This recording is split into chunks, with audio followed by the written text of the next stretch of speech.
मैं सबसे पहले तो आज आप सबकी तरफ से आज इस शहीदों की भूमि पर, इस वीरों की भूमि पर हमारे यहाँ पधारने के लिए, आज इस यात्रा के शुभारंभ पर अपनी श्रद्धांजलि उन शहीदों को नमन करने के लिए हमारी भारतीय जनता पार्टी के राष्ट्रीय अध्यक्ष जगत प्रकाश नड्डा जी हमारे बीच में आए हैं। मैं उनका हार्दिक स्वागत एवं अभिनंदन करता हूँ। मैं चाहूंगा एक बार जोरदार तालियां बजा के, जहाँ तक भी मेरी आवाज जा रही है, सारे लोग स्वागत करेंगे। मेरा सौभाग्य है कि मुझे आज मेवाड़ की धरती को नमन करने का सौभाग्य प्राप्त हुआ है। ये मैं वीरों की इस धरती को शीश झुकाकर हाथ जोड़कर प्रणाम करता हूँ। प्रथम विश्व युद्ध हो या दिल्ली विश्व युद्ध हो, पेशावर कांड हो, देश की आजादी की लड़ाई हो या आजादी के बाद के युद्ध हो, इस धरती के वीरों ने अग्रिम पंक्ति में रहकर अपना कौशल दिखाया है और अपना सर्वोच्च बलिदान दिया है। आज भी इस घाटी के नौजवानों से पूछा जाए कि आप जीवन में क्या करना चाहते हो, तो उनका जवाब होगा कि मैं भारत माता की सेवा करना चाहता हूं, मैं सेना में जाना चाहता हूं। मित्रों, भाइयों एवं बहनों, हमारे शास्त्रों में कहा गया है कि वीर भोग्या वसुंधरा, और ये वीर ही वसुंधरा का भोग करते हैं। ये वीरों की वीरता ही सुनिश्चित करती है कि कोई भी राष्ट्र शांतिपूर्वक अपनी उन्नति के मार्ग पर अग्रसर होगा।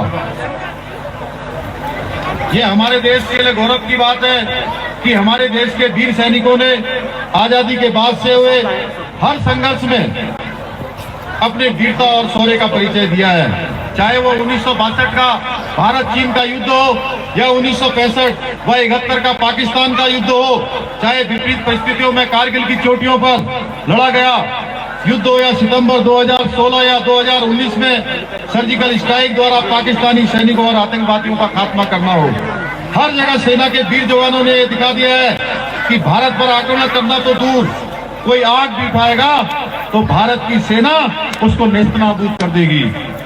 उत्तराखंड की देवभूमि ने लाखों वीर सैनिक इस देश को दिए हैं। अपने इस अदम्य साहस से ये दिखला दिया है कि देवभूमि न केवल समस्त विश्व को शांति का मार्ग दिखा सकती है, वरन शौर्य और वीरता का भी प्रदर्शन कर सकती है। भाइयों एवं बहनों, जैसा कि आप सब जानते हैं, मेरा भी बचपन सेना के साथ बीता है, सेना की छावनियों में बीता है।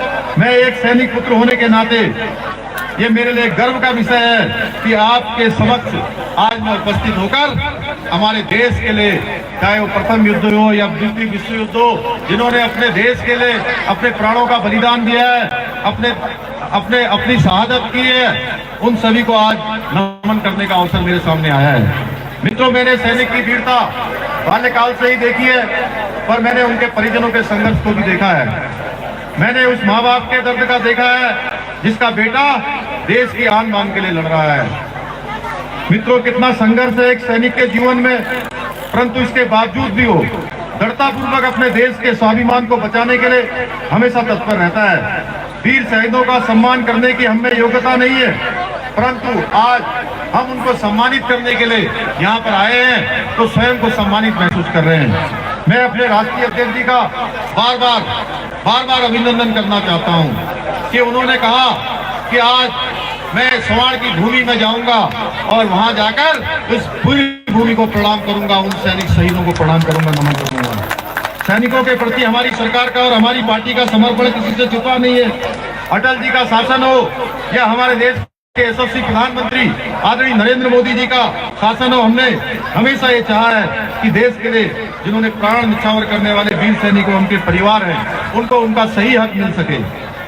आज नरेंद्र मोदी जी के नेतृत्व में लगातार देश मजबूत हाथों में, अब सुरक्षा में लगे सैनिक दुश्मनों की गोलीबारी का जवाब देने के लिए सरकार से अनुमति की जरूरत नहीं होती है। आज मोदी जी के नेतृत्व में हमारी सेना ने सठे साठ्यम समाचरित के सिद्धांत को अनुसरण कर अपने सभी दुश्मनों के दांत खट्टे करने का मादा रखती है।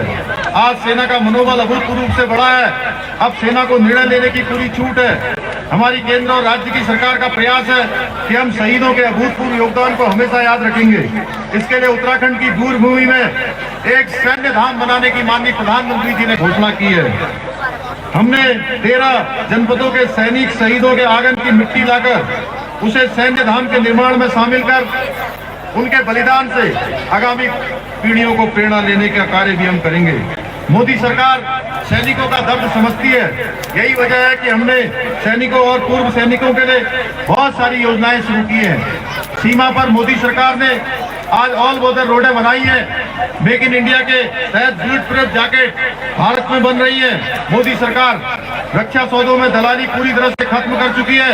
1 रैंक 1 पेंशन की मांग जो वर्ष 1972 से थी, लेकिन इस पर ध्यान सिर्फ और सिर्फ मोदी सरकार ने दिया है, क्योंकि एक सैनिक का दर्द समझते हैं, बल्कि उसे दूर करने की भी कोशिश अगर कोई करता है तो हमारे देश के यशस्वी प्रधानमंत्री नरेंद्र मोदी जी करते हैं। मित्रों, मैं अंत में यही कहूंगा कि जब तक हम शहीदों के सपनों के अनुरूप उत्तराखंड राज्य का निर्माण नहीं कर सकते, तब तक हम चैन से नहीं बैठेंगे। साथ ही मुझे पूर्ण विश्वास है कि माननीय प्रधानमंत्री जी ने जो हमारे सामने विजन रखा है कि जब उत्तराखंड राज्य 25 वर्ष का उत्तराखंड होगा, अभी हम 21 वर्ष के अभी स्थापना दिवस का कार्यक्रम हमने 9 नवंबर को मनाया है, और जब ये उत्तराखंड 25 वर्ष का होगा तो हर दिशा में, हर क्षेत्र में उत्तराखंड नंबर 1 का उत्तराखंड होगा। उस नंबर 1 उत्तराखंड बनाने के लिए हम सब लोग आगे बढ़ेंगे और भारत का सर्वश्रेष्ठ राज्य बनाएंगे। आज हमारे आदरणीय अध्यक्ष जी का उत्प्रेरक उद्बोधन होना है। मैं अंत में अपनी वाणी को विराम देता हूँ। सभी हाथ मुट्ठी बांधकर बोलेंगे मेरे साथ, वंदे मातरम, वंदे वंदे, भारत माता की, भारत माता की। टेढ़े मेढ़े रास्ते मगर सीधे सच्चे लोग, सियासत के गलियारे और दिलकश नजारे, देवभूमि उत्तराखंड की हर खबरें होने न देंगे आपको कमजोर। सच का आईना लिए हम हैं K24।